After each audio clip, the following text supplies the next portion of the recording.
Hi guys, luto tag sudan guys. Sudan nga walang kakwenta-kwenta. Pamahaw.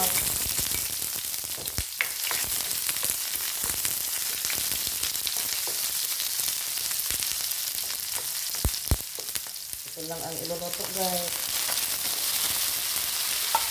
Pwede.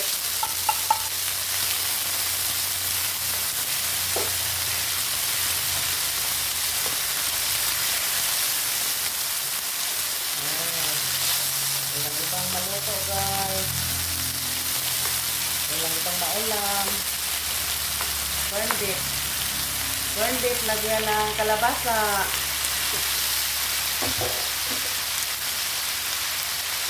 Ayan.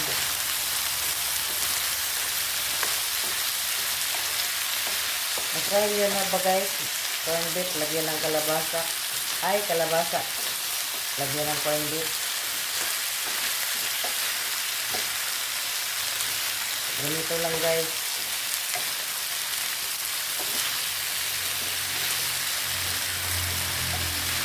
Yung kalabasa, corn beef ang ilagay. Ayan. Lagyan ng toyo.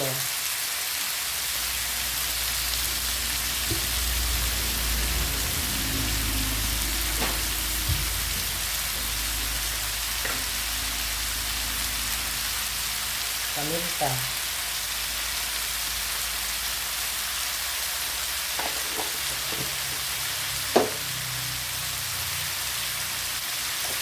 Halo-haloin.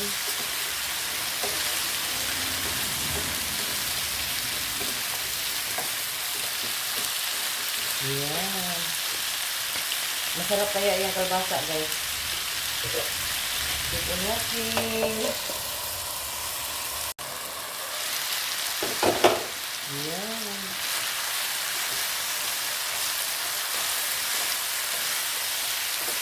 Palambutin muna natin ito guys. Adobong kalabasa. O diba? May kalabasa pala. Ang kalabasa pwede pala i-adobo.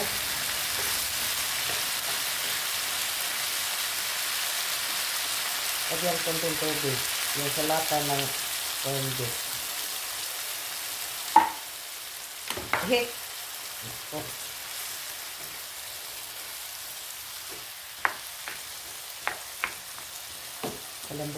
Palambutin muna natin itong kalabasa. Pampalinaw ng mata to guys.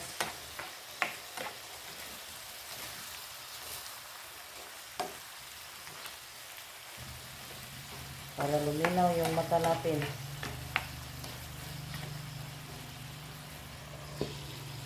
Ayan. Ayan, malambot na yung kalabasa guys. Ayan, malambot na guys oh. Yung ilalagay ko dito guys is magic sarap.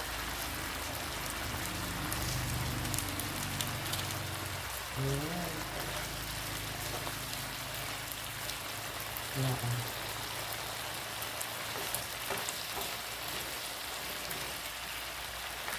Ayan, sarap na. Malambot na. Lagay ko na itong repolyo. Ayan, repolyo guys.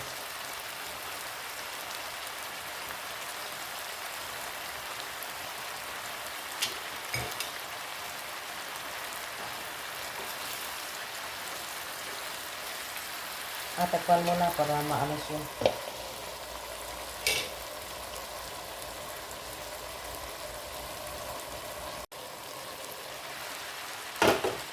Ayan. Mix natin. Mix ko na to guys kasi para maluto yung repolyo.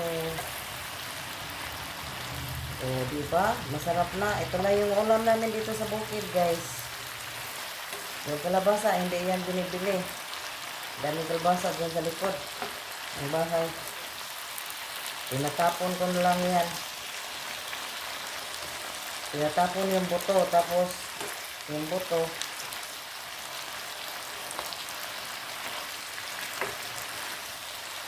Nagturok. Pagturok, ayan, namunga yung kalabasa. Ito na siya, guys. Oh. Diba, yung lesson learned na dito sa pagluluto ko. Oh, di magtanim tayo sa likod ng bahay. Ay, hindi yan itanayin. Tinapon ko lang yan yung buto. Oh, hindi na tayo bibili. Magkatayo na tayo ng ulam. Kahit pa paano, eh, ano pa, healthy pa. Tapos, marami pa akong saging, guys, oh. Ang daming saging ko. O, dyan lang din sa likod ng bahay. O, sinong ano dyan? Pag binibili mo yung saging, mahal yan. O, may mangga pa doon. O. Sa akin, hindi na yan binibili. Ang dami dito sa likod. Yung saging.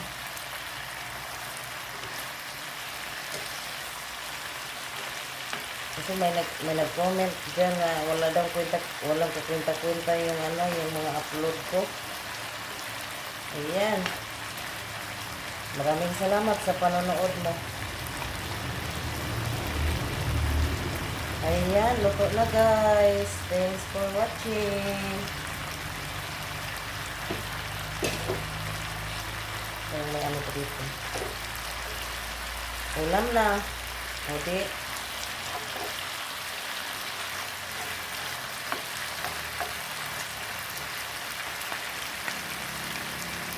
Thanks for watching. Luto na yung adobong kalabasa ko, guys. Bye.